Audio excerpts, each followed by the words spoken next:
Kembali di Newsroom pemirsa, Satuan Tugas Penertiban Kawasan Hutan serahkan uang 11,4 triliun rupiah kepada negara. Presiden Prabowo memberikan peringatan keras bahwa siapapun yang berani mengancam Satgas PKH sama saja dengan mengancam Presiden.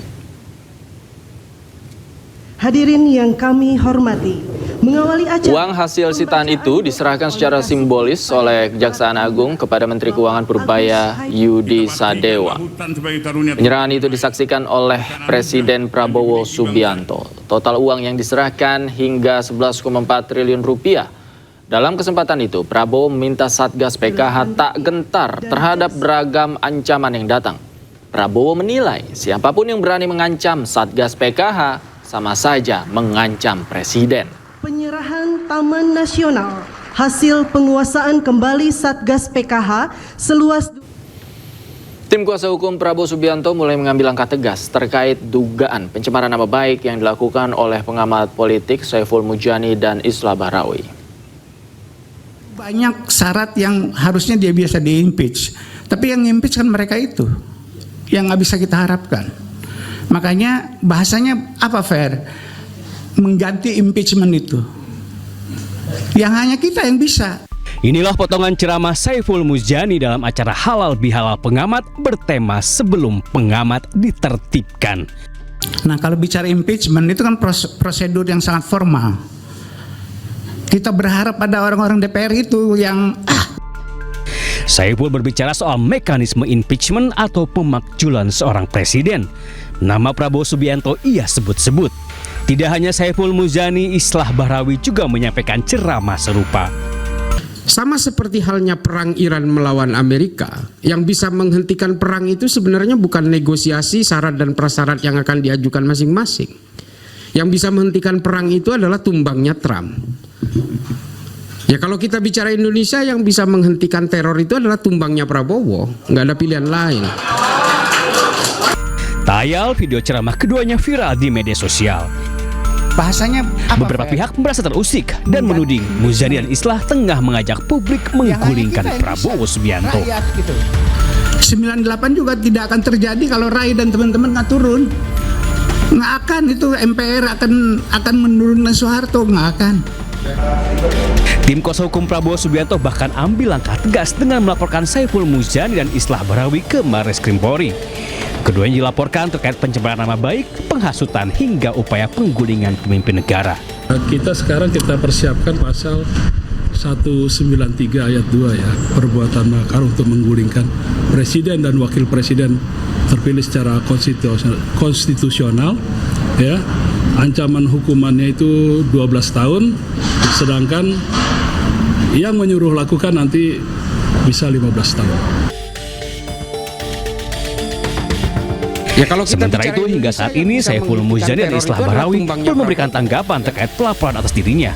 Kanal YouTube Bersih Ceramah keduanya juga masih bisa disaksikan publik. Tim Liputan iNews melaporkan. Sementara itu pemirsa, Menko Polhukam 2019-2024 Mahfud MD menyebut pernyataan Saiful Mujani dan Islah Bahrawi adalah bentuk kritik dari publik kepada pemerintah. Sementara mantan Kepala Kantor Komunikasi Kepresidenan Hasan Nasbi menyebut Saiful Mujani tidak memahami prinsip demokrasi yang baik. Menurut saya itu wajar saja. Setiap pemerintah itu kan selalu menghadapi kritik. Tidak semua yang dikerjakan itu sempurna, ya. Sehingga kritik harus tetap dibuka. Dan menurut saya munculnya kritik-kritik belakangan ini itu sejalan dengan perkembangan sikap-sikap dan langkah pemerintah yang mungkin memang harus dikritik. Karena kita melihat banyak yang taruhlah dalam tanda petik keliru jalan gitu. Sehingga harus dikritik, dan ketika dikritik kadangkala mental gitu ya, kedap atau steril dari kritik. Semua kritik dibalikkan tanpa penyelesaian yang profesional gitu, sehingga timbul kegundahan, kemudian meningkat kepada kemarahan, lalu muncul orang-orang seperti yang berkumpul di hutan kayu itu. Dan itu terjadi di mana-mana, bukan hanya di situ. Dan itu tidak apa-apa sebenarnya kalau kita mau berdemokrasi. Dan mungkin kalau situasinya tidak berubah, cara pemerintah bekerja masih seperti yang sudah-sudah ini 18 bulan ya akan semakin membesar dan semakin membesar. Kelompok masyarakat di bangsa kita maupun di negara lain yang itu mengaku pejuang demokrasi, tapi mereka mengukur demokrasi itu dengan isi perutnya sendiri. Mengukur demokrasi itu dengan perasaan dan keinginannya sendiri. Jadi kalau keinginannya kesampaian, kalau perasaannya terpenuhi, kalau dia terlibat dalam sebuah kebijakan, maka dia akan bilang demokratis. Tapi kalau keinginannya tidak kesampaian, kalau perasaan-perasaannya tidak terpenuhi, kalau dia tidak terlibat dalam pengambilan sebuah kebijakan, dia akan bilang itu tidak demokratis.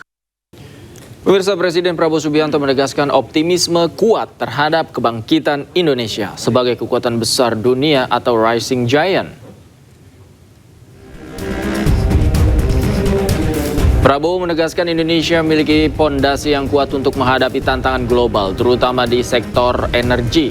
Ia menilai sumber daya alam menjadi modal besar untuk melangkah dengan optimis di tengah ketidakpastian dunia.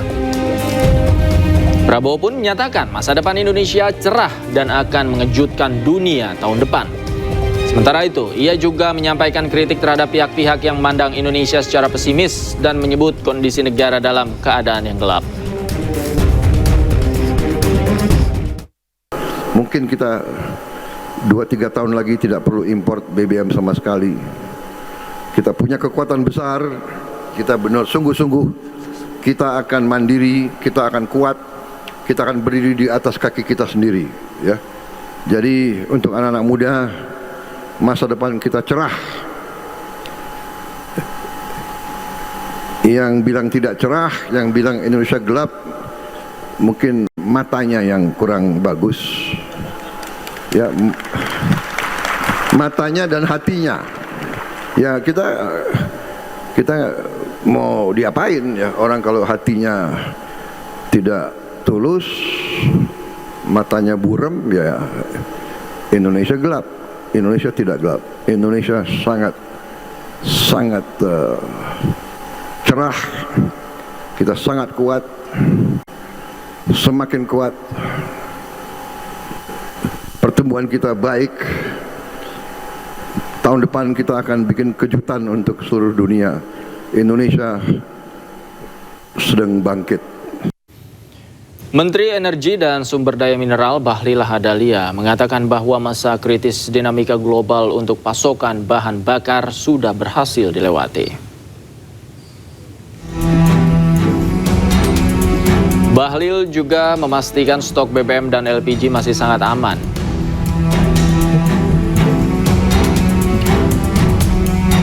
Menurutnya, untuk stok BBM di atas 20 hari dan LPG di atas 10 hari. Bahlil juga menjelaskan bahwa Indonesia memiliki tambahan cadangan BBM selama 7 hari dari pembangunan tangki penyimpanan BBM di Karimun, Kepulauan Riau.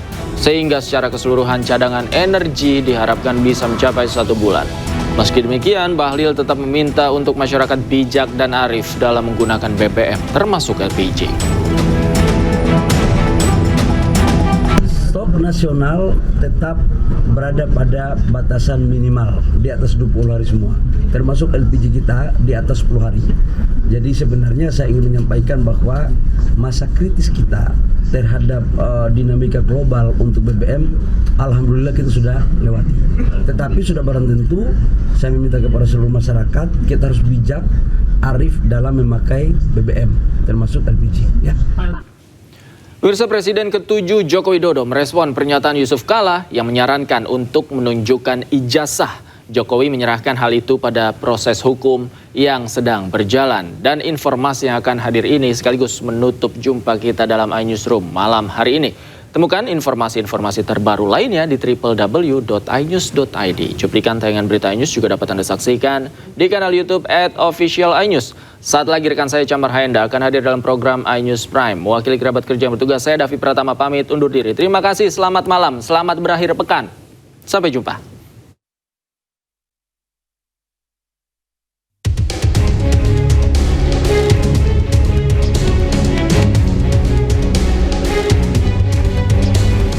Presiden ke-7 Joko Widodo menanggapi pernyataan mantan wakil presidennya Yusuf Kala yang meminta Jokowi menunjukkan ijazah aslinya. Jokowi dengan tegas menyerahkan hal itu pada proses hukum dan aparat penegak hukum. Serahkan pada proses hukum yang ada. Dan memang mestinya yang menuduh itu yang membuktikan. Bukan saya disuruh menunjukkan. Nanti semua orang bisa menuduh dan suruh menunjukkan buktinya yang dituduh. Sebelumnya Yusuf Kala menilai tuduhan ijazah palsu milik Jokowi adalah persoalan yang sederhana. Menurut JK, hal itu akan selesai jika Jokowi menunjukkan ijazah asli miliknya kepada publik. Ya sebenarnya kasus ini kan sudah 2 tahun, 3 tahun itu. Meresahkan masyarakat, merugikan waktu, merugikan Pak Jokowi, merugikan semua. Puluhan miliar uang habis untuk apakah itu pengacara, apakah itu seperti saya ini tanpa waktu saya hilang, dilibatkan tanpa libatkan. Sebenarnya sederhana persoalannya, karena saya Pak Jokowi yakin bahwa punya ijazah asli. Ya, sebenarnya untuk kita stoplah nih perkara dengan cara tinggal Pak Jokowi memperlihatkan ijazahnya kan. Kasus fitnah ijazah palsu Jokowi belakangan menyeret nama Yusuf Kala. Hal itu terjadi usai video viral yang diduga hasil editing artificial intelligence pernyataan Rismond Sianipar yang menyebut Yusuf Kala memberikan uang 5 miliar rupiah pada Roy Suryo CS. Hal itu dibantah Yusuf Kala dan ia telah melaporkan Rismond ke Polda Metro Jaya.